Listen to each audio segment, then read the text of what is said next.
मेंगहाओ का निर्णायक हमला लूहोंग पर एक ऐसा क्षण था जिसने पूरे आउटर सेक्ट में तहलका मचा दिया था।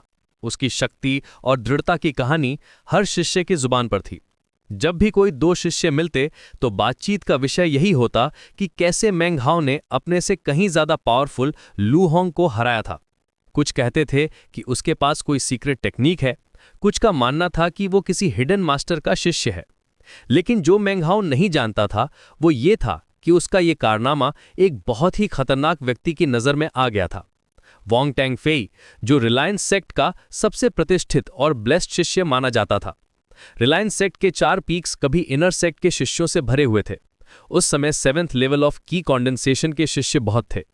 हर पीक पर पावरफुल डिसाइपल्स रहते थे जो अपनी कल्टीवेशन में लगे रहते थे। लेकिन समय के साथ सब कुछ बदल गया था। अब सिर्फ ईस्ट माउंटेन पर डिसाइपल्स शियो और चैन रहते थे। ये सेक्ट के गिरते हुए स्तर का प्रमाण था। जहां कभी हजारों डिसाइपल्स की आवाजें गूंजती थीं, अब वहां सन्नाटा पसरा रहता था। इस डिक्लाइन के बावजूद भी, या शायद इसी वजह से, पार की पॉलिटिक्स और भी इंटेंस हो गई थी। वांग टैंगफेई का इमॉर्टल केव सेक्ट के सबसे बेहतरीन स्थानों में से एक था। यहां की हर चीज परफेक्शन की मिसाल थी। दीवारों पर अनमोल पत्थर जड़े हुए थे जो अलग अलग रंगों में चमकते रहते थे। हवा में स्पिरिचुअल एनर्जी का एक अलग ही माहौल था, इतना डेंस कि कोई भी ऑर्डिनरी पर्सन यहां सांस लेने में मुश्किल महसूस करता। केव के अंदर रेयर हर्ब्स की खुशबू हमेशा बनी रहती थी। फर्श पर बिछे हुए कारपेट्स इतने सॉफ्ट थे कि लगता था जैसे क्लाउड्स पर चल रहे हों। हर कॉर्नर में प्रेशियस आर्टिफैक्ट्स रखे हुए थे जिनकी वैल्यू किसी ऑर्डिनरी डिसाइपल की पूरी जिंदगी की कमाई से भी ज्यादा थी। वांग टैंगफे को हर कोई एक आदर्श शिष्य मानता था, जिसकी कल्टीवेशन बेस पिछले 2 सालों में लगातार मजबूत होती गई थी। उसकी हर मूवमेंट में एक अलग ही ग्रेस थी। जब वो बोलता था तो उसकी आवाज़ में एक नेचुरल अथॉरिटी होती थी। एल्डर्स भी उसकी बात को बहुत सीरियसली लेते थे। उसके चेहरे पर हमेशा एक जेंटल स्माइल रहती थी, लेकिन उसकी आंखों में एक डेप्थ थी जो ऑर्डिनरी डिसाइपल्स को अनकंफर्टेबल कर देती थी। वो हमेशा परफेक्ट क्लोथ्स पहनता था जो उसकी स्टेटस को रिफ्लेक्ट करते थे। जब लूहोंग अपनी हार के बाद वांग टैंगफे के पास पहुंचा तो उसकी आंखों में बदले की आग थी। उसका चेहरा स्वोलन था और उसकी कल्टीवेशन बेस में सीरियस डैमेज हुई थी। वो बेरली खड़ा हो पा रहा था, लेकिन फिर भी उसके अंदर का गुस्सा क्लियर दिख रहा था। उसने कहा था कि मेंगहाओ बहुत चालाक है और जल्द ही सेक्ट से भाग जाएगा। उसकी आवाज में डेस्परेटनेस थी, जैसे वो चाहता था कि वांग टैंगफे तुरंत कुछ करे। लेकिन वांग टैंगफे का जवाब बिल्कुल शांत और ठंडा था।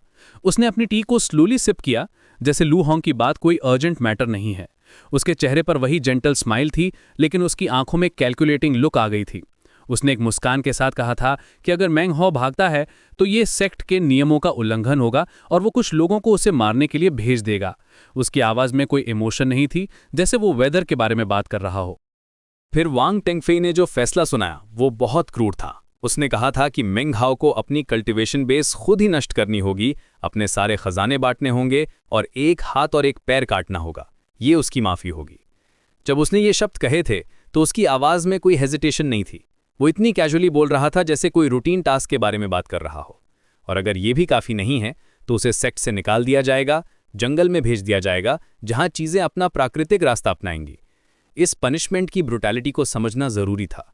कल्टीवेशन बेस को डिस्ट्रॉय करना मतलब एक कल्टीवेटर की पूरी आइडेंटिटी को मिटा देना।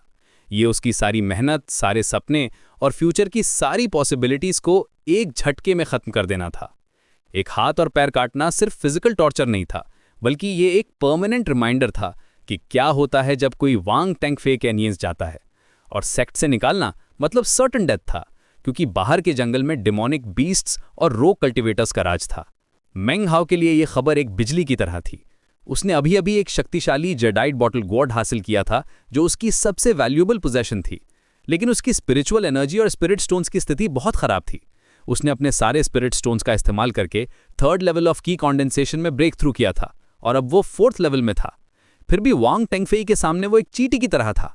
वांग टैंगफेई के अधिकार का दबाव इतना था कि उसे सांस लेने में भी दिक्कत हो रही थी।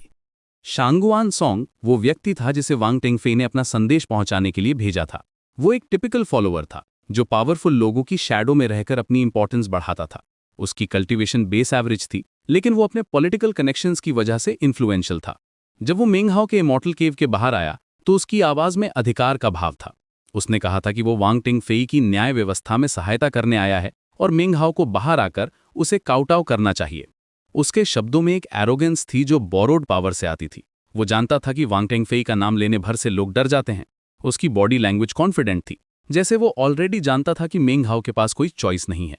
उसने डेलिबरेटली अपनी आवाज को लाउड रखा था ताकि आसपास के डिसाइपल्स भी सुन सकें। लेकिन मिंग हाओ का जवाब उसकी बहादुरी को दर्शाता था। उसने साफ कहा था कि वांग टिंगफेई के फैसले सेक्ट के नियमों के अनुसार नहीं है। ये बहुत रिस्की स्टेटमेंट था, क्योंकि ये डायरेक्टली वांग टिंगफेई की अथॉरिटी को चैलेंज करता था। इस पर शांगवान सॉन्ग का जवाब और भी डरावना था। उसने कहा था कि वांग टिंगफेई के शब्द ही सेक्ट के नियम हैं। इन वर्ड्स में छुपा हुआ मैसेज क्लियर था। फॉर्मल रूल्स मैटर नहीं करते जब रियल पावर की बात आती है।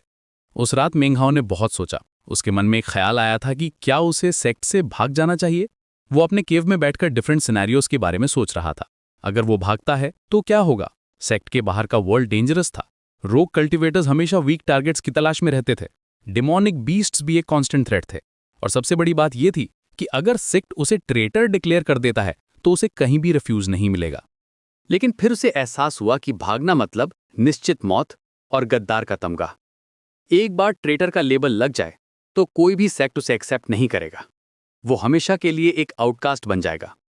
उसने सोचा था कि अगर उसे पहले पता होता कि लू होंग के पीछे वांग टिंगफेई है तो शायद वो कुछ और करता। शायद वो मोर डिप्लोमेटिक अप्रोच अपनाता या फिर कॉन्फ्लिक्ट को अवॉइड करने की कोशिश करता। लेकिन फिर उसके मन में एक और विचार आया। उसने खुद से कहा था कि वो वही करता जो उसने किया था। अगर वो लू होंग पर हमला नहीं करता तो लू होंग उसे मार देता। उसने लू होंग को मजबूर नहीं किया था, बल्कि लू होंग ने उसे मजबूर किया था। ये एक मैटर ऑफ सर्वाइवल था, चॉइस का नहीं। जब कोई आपकी जान लेने आए तो आप डिफेंड करते हैं या मर जाते हैं। यह सेक्ट नश्वर दुनिया का हिस्सा नहीं था। यहां जान गंवाना बहुत आसान था। यहां का लॉ ऑफ जंगल था। स्ट्रॉन्ग सर्वाइव करते हैं, वीक पेरिश हो जाते हैं। मॉर्टल वर्ल्ड के रूल्स यहां अप्लाई नहीं होते थे। यहां पावर ही सब कुछ था, और अगर आपके पास पावर नहीं है तो आपकी कोई वैल्यू नहीं है। मिंग हाओ ने सोचा था कि अगर गॉड बॉटल देकर वो आपदा को रोक सकता है तो शायद उसे ऐसा करना चाहिए। लेकिन फिर उसके दिल में एक अजीब सा दर्द हुआ था। वो गॉड बॉटल सिर्फ एक ऑब्जेक्ट नहीं था, वो उसकी हार्डवर्क का रिजल्ट था, उसकी होप्स और ड्रीम्स का सिंबल था। उसे देना मतलब अपनी डिग्निटी को सरेंडर करना था। और सबसे बड़ी बात यह थी कि अगर वो एक बार झुक जाता है तो फिर हमेशा झुकना पड़ेगा। बुलीज को एक बार वीकनेस दिखा दो तो वो हमेशा एडवांटेज उठाते रहते हैं। रात भर की सोच विचार के बाद मिंग हाओ के मन में एक स्पष्टता आई। उसकी आंखों में अटूट दृढ़ता भर गई। उसने महसूस किया था कि ये जंगल का कानून है। उसकी सारी समस्याओं की जड़ ये है कि उसकी कल्टीवेशन बेस बहुत कम है। एक सच्चा आदमी सिर्फ दुख नहीं सहता, बल्कि उसके बारे में कुछ करता है। वो समझ गया था कि अगर वो इस सिचुएशन से बचकर निकलना चाहता है तो उसे अपनी स्ट्रेंथ बढ़ानी होगी। उसने अपनी पास्ट जर्नी के बारे में सोचा, कैसे वो एक ऑर्डिनरी पर्सन से यहां तक पहुंचा था। हर स्टेप में स्ट्रगल था, हर अचीवमेंट के लिए फाइट करना पड़ा था। उसने रियलाइज किया कि ये सिर्फ एक और चैलेंज है, और चैलेंजेस से भागने से कुछ नहीं होता। पिल डिस्ट्रीब्यूशन डे का दिन आया। ये वो दिन था जब आउटर सेक्ट के सभी शिष्य अपनी मंथली पिल्स लेने के लिए इकट्ठा होते थे। ये पिल्स कल्टीवेशन के लिए एसेंशियल थे, और हर डिसाइपल इस डे का बेसब्री से इंतजार करता था। आज का दिन खास था क्योंकि सभी को पता था कि कुछ ड्रामेटिक होने वाला है। एयर में टेंशन था और हर कोई मिंग हाओ के नेक्स्ट मूव के बारे में क्यूरियस था। मिंग हाओ ने अपने इमोर्टल केव से बाहर निकलने का फैसला किया। उसने तय किया था कि वो अपने भाग्य का सामना करेगा, भागेगा नहीं। जब उसने अपने केव का दूर खोला तो बाहर की फ्रेश एयर उसके चेहरे पर लगी। उसने एक डीप ब्रेथ ली और अपने शोल्डर्स को स्ट्रेट किया। आज वो अपनी डेस्टिनी फेस करने जा रहा था। जब मिंग हाओ अपने केव से बाहर निकला तो शांगवान सॉन्ग वहां इंतजार कर रहा था। उसकी आंखों में एक अजीब सी चमक थी, जैसे वो किसी शिकार का इंतजार कर रहा हो। वो ऑब्वियसली एक्सपेक्ट कर रहा था कि मिंग हाओ स्कैर्ड होगा, शायद बेगिंग करेगा या फिर रन करने की कोशिश करेगा। लेकिन मिंग हाओ के चेहरे पर कोई डर नहीं था, बल्कि एक शांत दृढ़ता थी। इससे शांगवान सॉन्ग को थोड़ा सरप्राइज हुआ। आउटर सेक्ट के स्क्वायर की तरफ जाते समय मिंग हाओ को दूसरे शिष्यों की नजरें महसूस हो रही थीं। कुछ उसे देखकर हंस रहे थे, कुछ उसका मजाक उड़ा रहे थे। वो विस्पर कर रहे थे कि देखो कैसे ये मूर्ख अपनी डेथ की तरफ वॉक कर रहा है। कुछ का कहना था कि अब तक तो इसे भाग जाना चाहिए था। लेकिन मिंग हाओ का कदम डगमगाया नहीं। वो जानता था कि आज उसकी जिंदगी का सबसे महत्वपूर्ण दिन है। उसने नोटिस किया कि कुछ डिसाइपल्स उसे देखकर सिंपैथी भी दिखा रहे थे। वो जानते थे कि वांग टिंगफेई के अगेंस्ट जाना सुसाइड के बराबर है, लेकिन साथ ही कुछ में रिस्पेक्ट का भाव भी था। कम से कम मैंगहाओ भाग तो नहीं रहा था, वो अपनी फेट को फेस करने का करेज दिखा रहा था। जब मैंगहाओ स्क्वायर में पहुंचा तो वहां का नजारा देखने लायक था। वांग टंगफई अपनी जगह पर बैठा था और उसके चारों तरफ शिष्य और एल्डर्स उसकी प्रशंसा कर रहे थे। वो परफेक्शन और अथॉरिटी की मूर्ति लग रहा था। उसकी हर हरकत में एक अलग ही ग्रेस था। उसके क्लोथ्स परफेक्टली अरेंज थे, उसके पोस्चर इम्पेकेबल थी और उसके चेहरे पर वही जेंटल स्माइल थी जो उसकी ट्रेडमार्क बन गई थी। स्क्वायर में एक स्पेशल प्लेटफॉर्म बना हुआ था जहां पिल्स डिस्ट्रीब्यूट किए जाते थे। ये प्लेटफॉर्म सिंबॉलिक था। वो रिप्रेजेंट करता था हायरार्की और पावर स्ट्रक्चर को। जो लोग प्लेटफॉर्म पर बैठते थे वो डिसीजन मेकर्स थे और जो नीचे खड़े होते थे वो फॉलोअर्स। पूरे पिल डिस्ट्रीब्यूशन के दौरान वांग टंगफई ने मैंगहाओ की तरफ एक बार भी नहीं देखा। ये इग्नोर करना मैंगहाओ के लिए और भी तनावपूर्ण था। वो जानता था कि वांग टंगफई उसकी प्रेजेंस को परफेक्टली अवेयर है, लेकिन डेलिबरेटली उसे इग्नोर कर रहा है।